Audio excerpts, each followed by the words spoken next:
YouTube, what's going on? It's Rob with Sprayer Splash Fragrance Reviews, back with another video. These are my spring suggestions for 2023. If you're interested in finding out what those fragrances are, please stay tuned.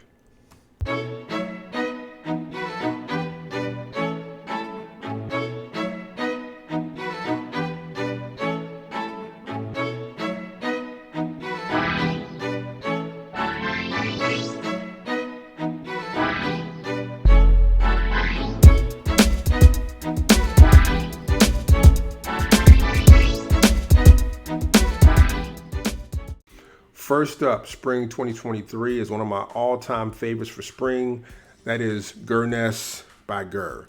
You don't really see a lot of folks talk about this fragrance anymore, but I have to say, in my humble opinion, this is a top 10 springtime fragrance. It's just amazing. It is so happy. It's a pleasure to wear this fragrance, and it always elicits positive feedback.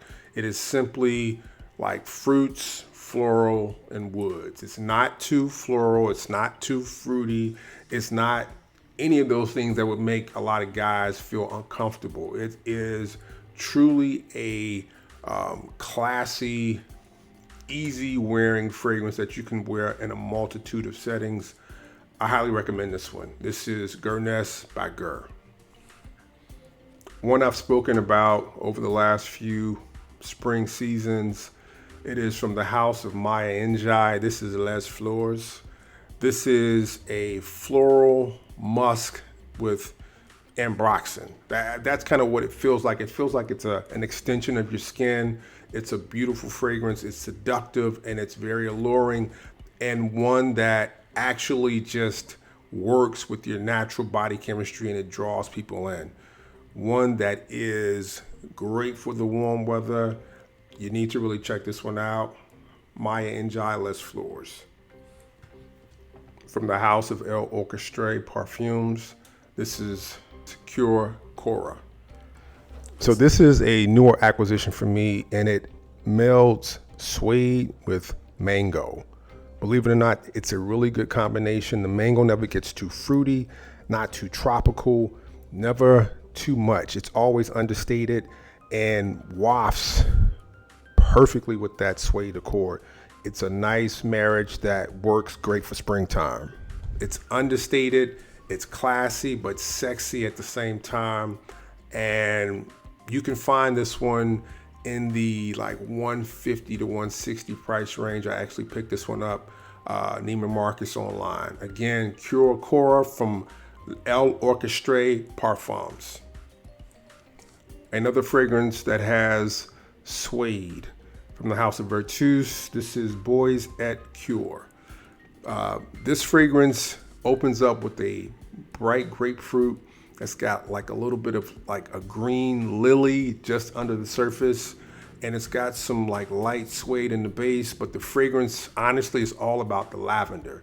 Now, I recommend this fragrance with a little bit of hesitancy because it only on my skin seems to last like around 4 hours, but I know it's not always about how long a fragrance lasts or how bombastic it is. I really enjoy the smell. Something about the smell is just, it's just so calming and relaxing, yet I think it's just a great springtime fragrance just because of the way the notes work with this one. You'll have to smell it for yourself and see what you think. But another solid release in my humble opinion from the house of Vertus. This is Bois et Cure. Please ignore the train horn if you happen to hear that in the back. When I live kind of close to a set of train tracks and they go right past my building. This next fragrance is one from the house of Olfactive Studio. This is Violet Shot. This is all about violet. It's a candy violet. It's got more going on than that, but it's this sweet candy violet that almost feels like it's got like a slight like paper accord just underneath it. It's a fragrance that, in my humble opinion, smells better in the air than you burying your nose in your skin, but it's done in a way that I really haven't experienced before in the past. Like, you never really get candied violet. You'll get violet, you'll get it added, vanilla, and it's a lot of other things going on, you know what I mean? But you never really get just where it's just truly like a can. It just smells like it's just a violet that's been sweetened, and it's not sweetened by chocolate or caramel or anything like that. It's just really feels like it's a candy violet, and that's one that I think that a lot of people would enjoy. Worth checking out for sure from the House of Olfactive Studio. This is Violet Shot.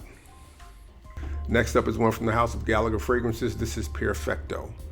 This one is all about the pear and the melon in the opening, and then it transitions into driftwood and some other things where it kind of resembles Aventus when you get into the mid and the dry down, but really nice fragrance. It wasn't a love at first sniff, but it's one that I think works well when it's like in that 60-degree range. I think that's the sweet spot for this fragrance. The sweetness in the opening can be a little too much. It can be a little too fruity when it's warmer out, but if it's around in the 60s, somewhere in there, I think it's perfect. One you definitely need to check out. Mileage may vary for this particular fragrance, but it's one that I want to bring up again for you guys from the House of Gallagher Fragrances, Perfecto. One of my favorite vintage fragrances of all time from the House of Joseph Abboud. This is Joseph Abboud. This is the original release from the house. I've been wearing this fragrance since like 95, 96. It is an orange musk fragrance, classic but not dated, masculine, very, very appealing. This is a fragrance that just, to me, it gets better and better and better the longer you wear it. It's just the way it reacts to my skin. I just love the way it smells, and it doesn't change a whole lot, but it just smells better and better on me. Your mileage may vary, but it's one I think if you ever find yourself looking to pick up vintage fragrances, this is one to put on your radar and to consider. Joseph Abboud. Another fragrance I truly believe is a top 10 springtime fragrance is Voyage d'Hermès. This is the Pure Parfum version. This is cardamom done to perfection. Perfect green, spicy, but powdery fragrance that is amazing, especially for the springtime. Perfect for 60 and 70 degree weather. Smells of class. Very easy to wear. I can't recommend this one enough. If you've never gotten your nose on this one, I highly recommend it. It is again from the House of Hermès. This is Voyage d'Hermès. If I could play Mass Appeal by Gang Starr right now, I would. This is from the House of Electimus. This is Imperium.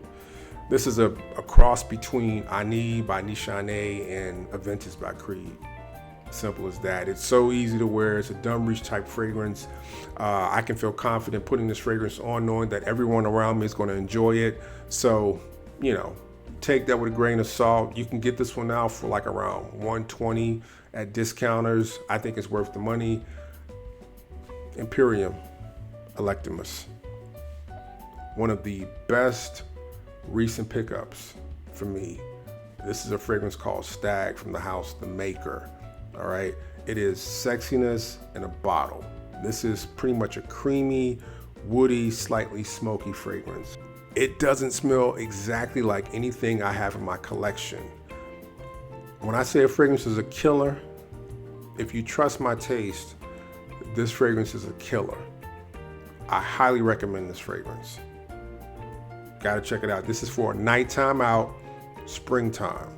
You can wear it in other seasons. This could be a signature scent, but I really think that springtime, out in the evening, this fragrance would really sing.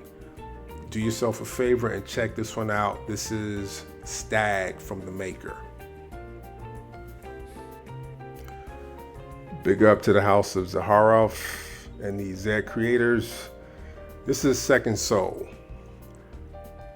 This is an extremely attractive fragrance, one that could be a signature scent, but one that I really believe would work great in the springtime. This is primarily, in my opinion, a suede fragrance that has got some booze in it, and a little bit of powderiness. Extremely attractive, a fragrance that actually smells better in the air than actually you bearing your nose and your skin, all right? when my son wears this fragrance and I smell him walking back and forth throughout the apartment, I'm always like, man, that smells so good. And it was actually cool to experience the fragrance coming off of somebody else's skin versus me trying to just test it on my own. I love the way it smells on me, but to smell it on him, it just made me realize like how good of a fragrance this one is. And I think it's a perfect masculine fragrance for springtime. And it also has like a slight, like kind of like, I don't want to say soapiness to it, but a cleanness to it that kind of lies in the background outside of it being kind of boozy and, you know, the suede accord. It's clean also. I really like this one, and I think that, you know, folks need to try to get this one before it's gone. I'm not trying to sell a fragrance, but this is a really nice release, and big up to Justin and Zaharoff. This is a nice one. Second Soul. From the House of Arabian Oud, this is Cashmere. I've had this one on a few lists or a few suggestion videos already. This is a killer rose fragrance that works for a lot of different occasions. Guys, do not get turned off by this rose. This rose has got vanilla, it's got oud, it's got legs. It does not smell old lady, doesn't smell grandma. It's a sexy, masculine rose. Different than Declaration d'un Soir, where that's more to me like rose and pepper. This one has got like sweetness to it. It's got oud in it, but it's not the classic or typical rose oud combo because it's got a lot of other things going on. It's got a freshness to it. This juice is clear. This is not like a dark colored juice. So trust me, this is a nice rose fragrance that I think for springtime is a can't miss. Okay, again, from the House of Arabian Oud, this is Cashmere. From the House of Almond Jane, Ombre Royale. I've had this on suggestion lists throughout the years, and this is just a beautiful, warm floral fragrance. It's all about the jasmine, but it doesn't smell grandma.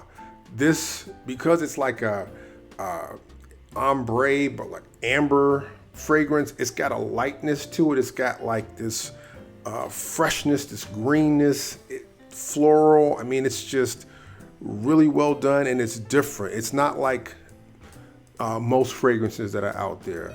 Not every guy's gonna love it, but for those who can appreciate this fragrance and get this on skin and dress this up, I think that you would definitely garner positive attention from women wearing this fragrance. So, you know, do what you will with that. From the House of Almond Jane, Ombre Royale.